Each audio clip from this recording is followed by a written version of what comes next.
Hi, welcome back to another Crypto Dave video. So Friday afternoon today, and that means another crypto weekly roundup video. And before we jump into the stories this week, it's been a busy week obviously with consensus. Let's take a quick glance at the markets. And as you can see here, market cap is basically 370 billion.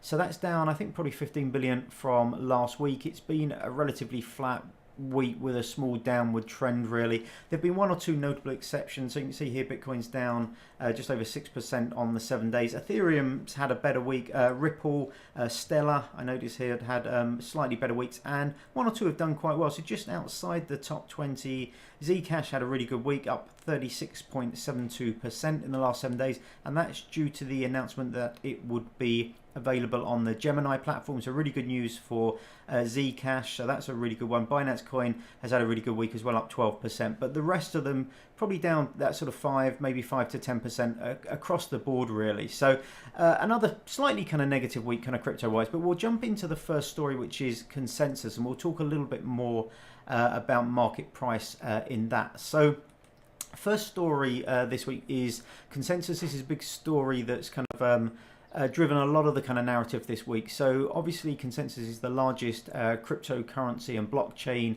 conference in the world, and it was held in New York this time. So it was May the 14th to the 16th. So this was Monday to Wednesday just gone. And if you want some of the giveaways and some of the big stories that came out of that, I recommend having a look at this, which is Altcoin Buzz. So he did a daily roundup post here. I think he was doing videos as well of it, but it has the top news and other noteworthy news, links through to the relevant stories, so that it's done by day, so day 1, day 2 and day 3, and I will link these below, but it's a decent way of just kind of recapping the conference as a whole. Anyway, consensus didn't have the predicted effect on the kind of market. So for the last sort of probably 2 months, we've been inundated with people saying, well, as soon as consensus comes along, we're going to see a big kind of rally in Bitcoin prices and crypto prices in general. They'll go up during the conference, and then that will be the start of the bull market. And then obviously as soon as things didn't look to be going that way, things have gone down, and they went down over the period of the conference. Then these same people then started going, well, you know, obviously it's not going to happen immediately, and it might take a few weeks or a few months to come in, which makes the whole idea that consensus is some kind of pivot on the state of kind of the cryptocurrency market, you know, a bit of a mockery. Just because last year it was tied into, or there was a correlation between consensus really and the start of the really kind of bullish period, does not mean that it was necessarily going to be the case this week, and obviously it wasn't. And just then saying, well, you know, the effects of it won't be felt for, you know, X amount of weeks or X amount of months afterwards, and we're not going to say how many, you know, makes a bit of a joke of that whole kind of prediction. But anyway, there was some really interesting stuff that came out of consensus. Too much to go over every story that came out this week, but as I said, if you look at those 3 roundups, it gives you a decent idea of some of the big stories that came out of consensus this year. So let's jump on to the next story, which is Bitfinex, and this was a story I picked up earlier today. So it was reported in Cointelegraph and a lot of the other big crypto reporting sites that Bitfinex was requiring customer tax information, and that tax information may be exchanged with relevant government tax authorities.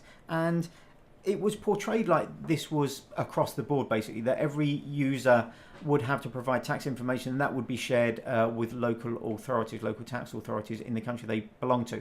And it turned out that wasn't necessarily the case. So there was a Twitter exchange here. So Wellpool on Twitter came up with this thing. So Bitfinex were requiring users to give tax information and saying, you know, if you also disagree with this, withdraw all your money from Bitfinex. And they then replied to say, we have not sent this message to all users.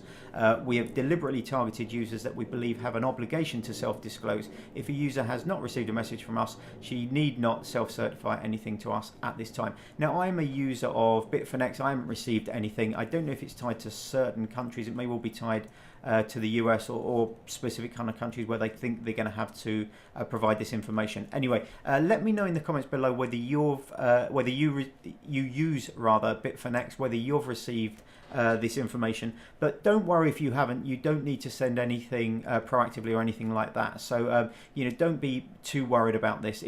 It was reported, I think, a little bit OTT, like a lot of stories in crypto are. But anyway, let me know below if you've received it, what country you're in, if you have received it. Anyway, let's jump over to the next story, and it's another Bitmain story. And I've been talking a lot about Bitmain in the last few weeks because they've been releasing so many different miners for different algorithms. And this is a slightly different story, and it was a story that came out again earlier today. And Bitmain basically have been talking about if the Chinese government and the regulations are very, very strict, they may move their kind of focus from cryptocurrency kind of mining into AI mining and machine learning. So they already have a chip, this Sophon BM1680 chip, which is quite a, I think it's a relatively low end kind of chip, but it's cheaper than the equivalent NVIDIA and AMD chip. So it might be interesting if this is something that happens. But I think if there is a lot of clampdown on crypto, they may move over into more machine learning and AI, and it'd be interesting to see how that affects projects like Golem. I've talked about Golem before, the Golem project. I did a video on how to set up and become a user on that. But one of Golem's longer term plans, aside from like the 3D rendering they do now, is to move into machine learning and AI. So it'll be interesting whether, in the future we see people building, rather than kind of specific kind of mining farms, whether they're building more generic kind of machine learning and AI farms, which are maybe more useful for different projects. But it'll be interesting to see how this pans out. I can really see Bitmain moving into it regardless of the regulations on pure crypto, because surely it's going to be a really big market for them going forward, and it's another one that potentially they could look to dominate like they have a lot of crypto mining. But interesting to see how this kind of pans out over the next few years. Now, the next story is... So this was quite an interesting one. So this was an article that came out on Invest in Blockchain. As always, I'll put all the links below. But basically, there was a report that came out here. It's a PDF. You can download it. I'll put this link below as well, from CoinGecko.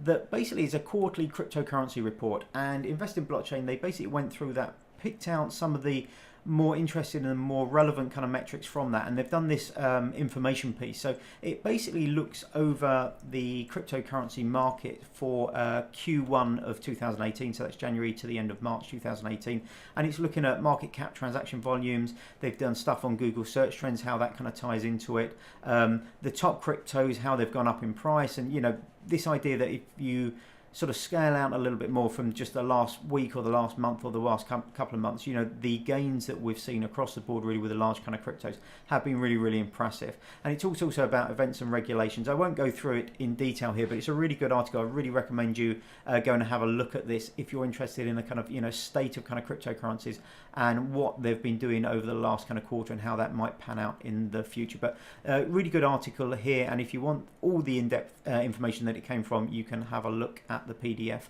which I'll link below as well. I think it's a 30-page PDF, so it's quite a lengthy document. Now, the next story is the SEC. So they've basically launched a fake crypto site. So it's a fake ICO site called Howiecoins, and for those of you who don't know, the Howiecoin, it takes its name from this test. So it's basically a test that's been around for many decades now that financial institutions can use to try and decide whether something is a security or not. So that's where they got the name from. But basically, it's a fake ICO site.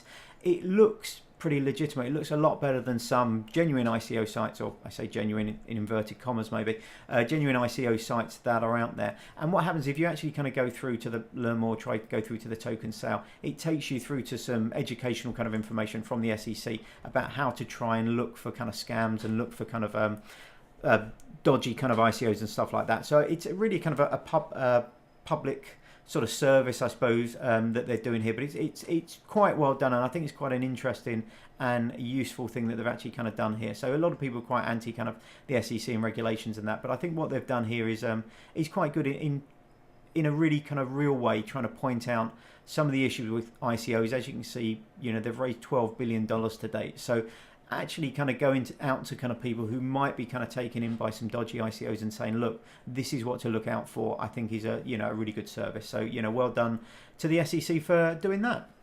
Anyway, let's jump on to the next story, and that is a Blocknet XRouter. So this is a really interesting project. So basically, Blocknet, so it's a creator of the Blocknet protocol, but they've launched this new project called XRouter, and it's an API. It's not a physical router that you might use at home, but it's an API that basically will allow smart contract developers and decentralized application developers to validate records and bits and pieces on lots of different chains without actually having to download all that kind of data themselves. So you'll be able to use their API, you'll be able to then pick and choose bits and pieces from lots of different kind of blockchains. So you might be having a smart contract that uses bits off of Ethereum, but then it might use stuff from Waves, it might have stuff from Neo. There might be all these different kind of bits that then can come together and using this API. So it's a really interesting kind of project. I think it could be hugely kind of popular, you know, with many kind of different applications, from, you know, sort of lightweight kind of wallets that are able to kind of interface in real time, you know, with different kind of chains, to smart contracts, decentralized applications, stuff like that. But it's a really interesting project. It came out, or it was announced, I think, at Consensus this week, but it's well worth looking into, and it'd be really interesting to see how this develops in the next few months. So something really good, I think, for the future, and something really to take an interest in, you know, going forward. And then that takes us, I suppose, in some ways over to the next story, which is Skycoin. And Skycoin has kind of mixed reviews. It has a really passionate and active community, people who've really bought into this kind of vision. At the other end, you've got a lot of people that are quite negative, the fact that, you know, they hadn't produced anything to date, that the Sky miners were sat there sort of unused without anything to do. But the good news is if you scroll to the bottom of their homepage, you can see this article here, and it's the announcement that their testnet will launch on the 22nd of May. So that's only 4 days from now. And you can read, as I said, if you go to their main website here, I'll put all these links below, you can read about the kind of project. But anybody who has an official Sky miner will be able to join the testnet immediately. If you've done a DIY one with a Raspberry Pi yourself, you'll be able to, I believe, get those whitelisted. But the testnet is here, and it will be basically stress testing their mainnet. So they'll be looking at any kind of issues that kind of come up before the mainnet launch, and we still don't have a mainnet launch, but really good news that at last the Skycoin testnet is going to be live in a few days. So over the next couple of weeks, it'll be interesting to see how the community reacts to that, the feedback that they're giving for Skycoin. So it'll be really interesting to see how the network kind of develops with this testnet once it's live in a few days. Okay, so that was it for the stories for this week. Let's now do the giveaway. So I've just checked the price of Pivx.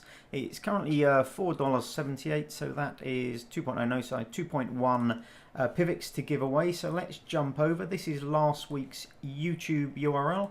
So let's do a quick search. We only had 6 unique commenters last week, so I don't know if it was maybe not a particularly popular coin to give away, but anyway, let's have a look and see who the winner is. And the winner is Stein de Haan. Thanks for doing the giveaways. I hope I have some luck. Well, you have had some luck, Stein. You've given your Pivx address, so we will do that giveaway now. Now, I'll just pause the video very briefly, and I'll jump over onto my desktop machine, which has my Pivx wallet. Okay, so I'm here on my Pivx wallet on my desktop machine. We'll just paste the address in and giveaway, and it's 2.1 Pivx, and let's send that over. So that has gone, so congratulations again to Stein de Haan for this week's giveaway. So you did have some luck this week. Congratulations for that. Now, I've done a number of different coins giveaway. I've gone back now to one of the first ones. So this was the first coin I ever gave away on my giveaway video back in March, and it's Navcoin. So next week I will be giving away $10 worth of Navcoin.